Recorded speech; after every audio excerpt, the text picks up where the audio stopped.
अब इंडी गठबंधन नई डिमांड करने में लगा है और ये जो नारे गढ़े जा रहे हैं इनका नतीजा क्या होगा इसका अंदाजा आप लगा सकते हैं। कल से इंडी गठबंधन के नेता कह रहे हैं कि पीएम मोदी इस्तीफा दें, फिर से चुनाव हों। सुनिए टीएमसी सांसद अभिषेक बनर्जी क्या कह रहे हैं।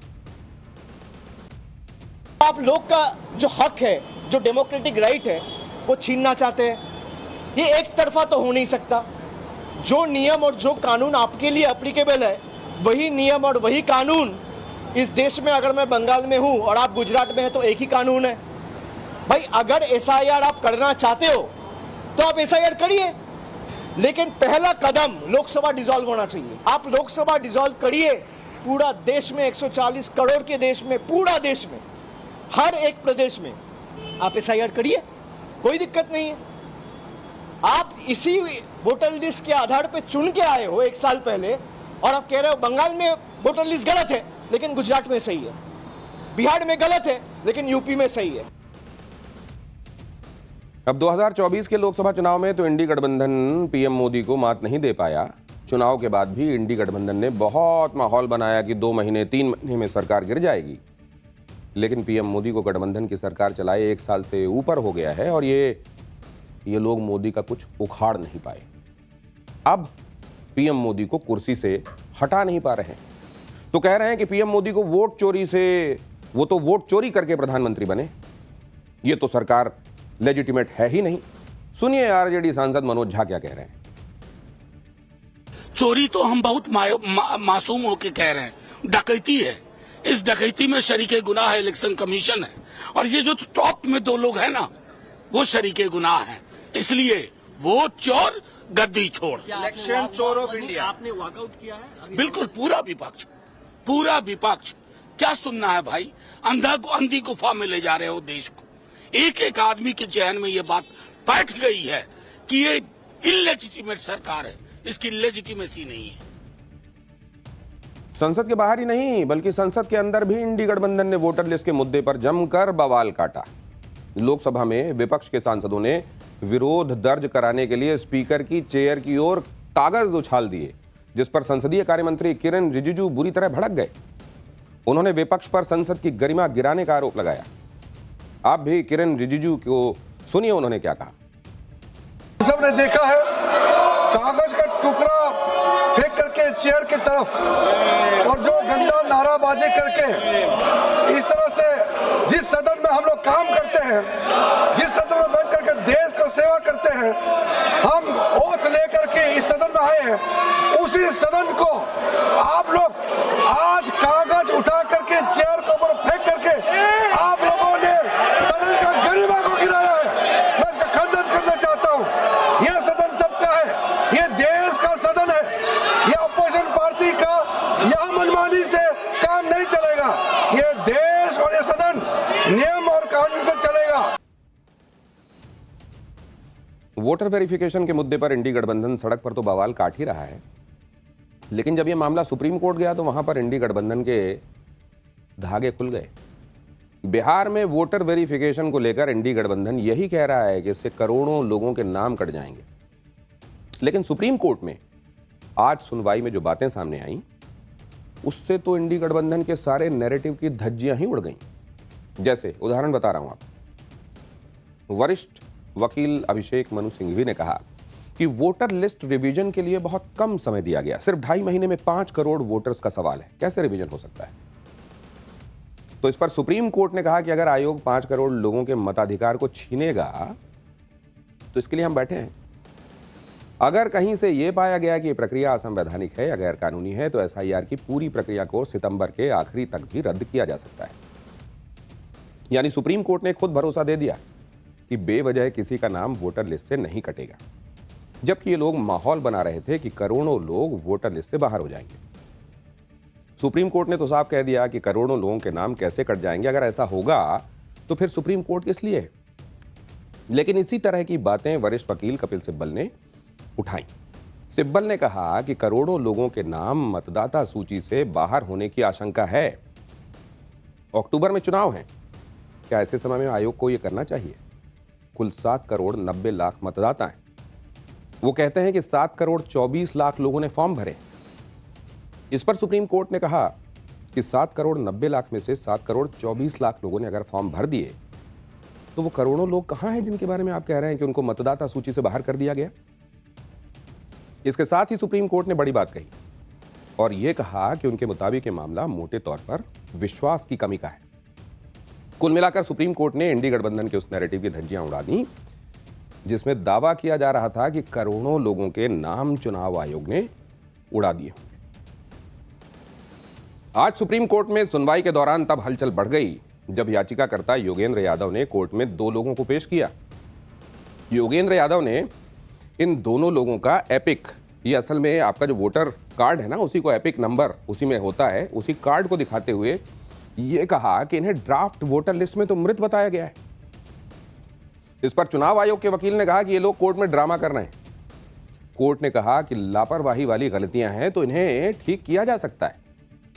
चुनाव आयोग के वकील ने कहा कि अगर योगेंद्र यादव ड्रामा करने की जगह इसका नाम अपलोड करा देते तो इसकी जरूरत ना पड़ती। चुनाव आयोग ने कहा कि हम वोटर लिस्ट में शुद्धिकरण कर रहे हैं, हमें रोकने की बजाय हमारी मदद करना चाहिए।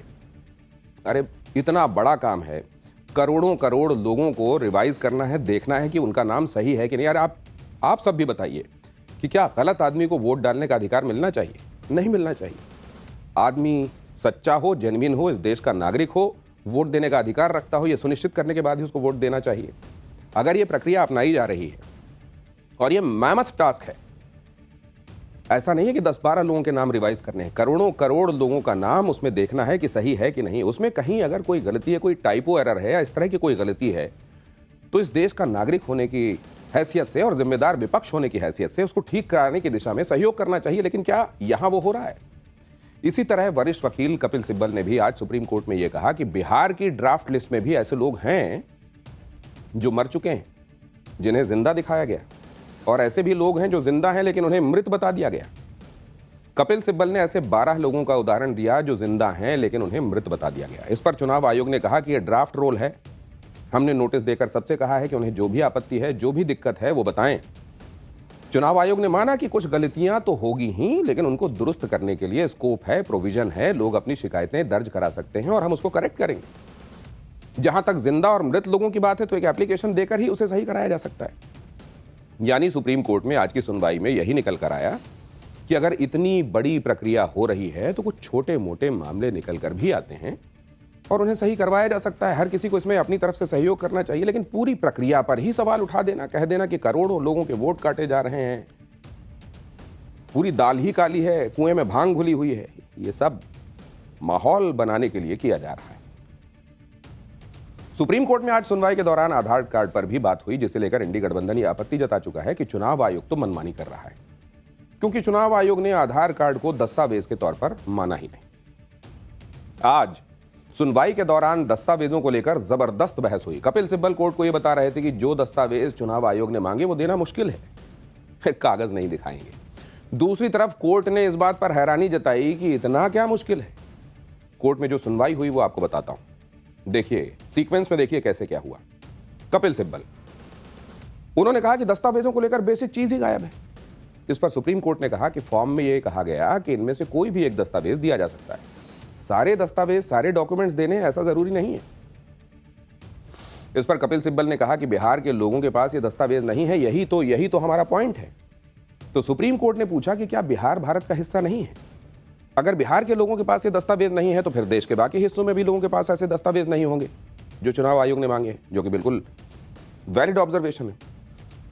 इस पर कपिल सिब्बल ने कहा कि बिहार में सिर्फ 3% लोगों के पास बर्थ सर्टिफिकेट है, 2.7% लोग ऐसे हैं जिनके पास पासपोर्ट है, 14.71% ऐसे हैं जिनके पास 10वीं का सर्टिफिकेट है। इस पर सुप्रीम कोर्ट ने कहा कि आपके पास कुछ तो होगा, अरे कुछ तो होगा जो ये साबित करे कि आप इस देश के नागरिक हैं। और हर किसी के पास प्रमाणित करने के लिए एक नहीं तो दूसरा दस्तावेज होता है। अरे सिम खरीदने के लिए भी आपको ऐसे दस्तावेज चाहिए होते हैं। इस पर कपिल सिब्बल ने कहा कि आप देखिए क्या हो रहा है। तो कोर्ट ने कहा कि यह बहुत हैरान करने वाला दावा है कि बिहार में किसी के पास ऐसे दस्तावेज नहीं है, लेकिन आधार कार्ड और राशन कार्ड हैं। कपिल सिब्बल ने कहा कि हां यही बात है, लेकिन चुनाव आयोग आधार कार्ड और राशन कार्ड को मानता कहां है। इस पर और लंबी बहस के बाद कोर्ट ने कहा कि चुनाव आयोग सही है, वो आधार कार्ड को कंक्लूसिव प्रूफ की तरह मंजूर नहीं कर सकता। सुप्रीम कोर्ट में आज वरिष्ठ वकील अभिषेक मनु सिंघवी की तरफ से भी आधार कार्ड का मुद्दा उठाया गया। अभिषेक मनु सिंघवी ने कहा कि आधार कार्ड और इलेक्टर्स फोटो आइडेंटिटी कार्ड, जिसे एपिक कार्ड भी कहते हैं, सीधे सीधे समझ लीजिए कि आपका वोटर आईडी कार्ड, इसे लेकर इतना विरोध क्यों है? इससे साफ है कि चुनाव आयोग इन दस्तावेजों को नागरिकता तय करने के लिए पर्याप्त सबूत नहीं मानता। इस पर कोर्ट ने कहा कि चुनाव आयोग ये नहीं कह रहा है, बल्कि ये तो आधार कार्ड से जुड़ा कानून कहता है। अभिषेक मनु सिंघवी ने कहा कि चुनाव आयोग जिस तरह से नागरिकता तय करने की कोशिश कर रहा है वो उसके अधिकार क्षेत्र से बाहर है। वहीं बहस के दौरान सुप्रीम कोर्ट ने कहा कि नागरिकता पर कानून संसद ही बना सकती है और कानून बन जाने के बाद उसका पालन होना चाहिए। तो जो लोग कह रहे थे कि चुनाव आयोग आधार कार्ड क्यों नहीं मान रहा, वोटर लिस्ट के रिवीजन में आधार कार्ड क्यों नहीं गिना जा रहा, उन लोगों को आज बॉम्बे हाई कोर्ट से भी तगड़ा झटका लगा। बॉम्बे हाई कोर्ट ने एक संदिग्ध बांग्लादेशी नागरिक के केस में उसे जमानत देने से इनकार करते हुए कहा, और यह बड़ी बात है, ध्यान दीजिएगा, कि आधार कार्ड रखने से, पैन कार्ड होने से, वोटर आईडी कार्ड बनवा लेने भर से ही कोई भारत का नागरिक नहीं बन जाता। ये सारे डॉक्यूमेंट्स पहचान के लिए हैं या सुविधाएं लेने के लिए हैं, लेकिन इन सब पहचान पत्रों को रखने का मतलब यह नहीं हो जाता कि नागरिकता कानून के तहत भारत का नागरिक होने के लिए जो बुनियादी कानूनी जरूरत है उसे अनदेखा कर दिया जाए। यह बहुत महत्वपूर्ण बात है। ऐसे में तो और भी महत्वपूर्ण है जब इस तरह के बहुत सारे डॉक्यूमेंट्स फर्जी तरीके से घुसपैठियों को बनाकर दे दिए जाते हैं। बिहार में वोटर वेरिफिकेशन को लेकर जो लोग डॉक्यूमेंट्स पर सवाल उठा रहे हैं, उन्हें भी आज सुप्रीम कोर्ट में चुनाव आयोग ने तगड़ा जवाब दिया। आयोग ने कहा कि कुल 7 करोड़ 90 लाख वोटर्स हैं, जिनमें 6 करोड़ 50 लाख लोगों को कोई डॉक्यूमेंट नहीं देना था क्योंकि उनके पेरेंट्स का नाम 2003 की वोटर लिस्ट में था। इसके अलावा सुप्रीम कोर्ट की सुनवाई में चुनाव आयोग ने कोर्ट के सामने यह बात भी रखी कि वो अपनी तरफ से सारा डेटा पॉलिटिकल पार्टी से जुड़े BLOs को भी दे चुके हैं, लेकिन अभी कोई आपत्ति नहीं आई है।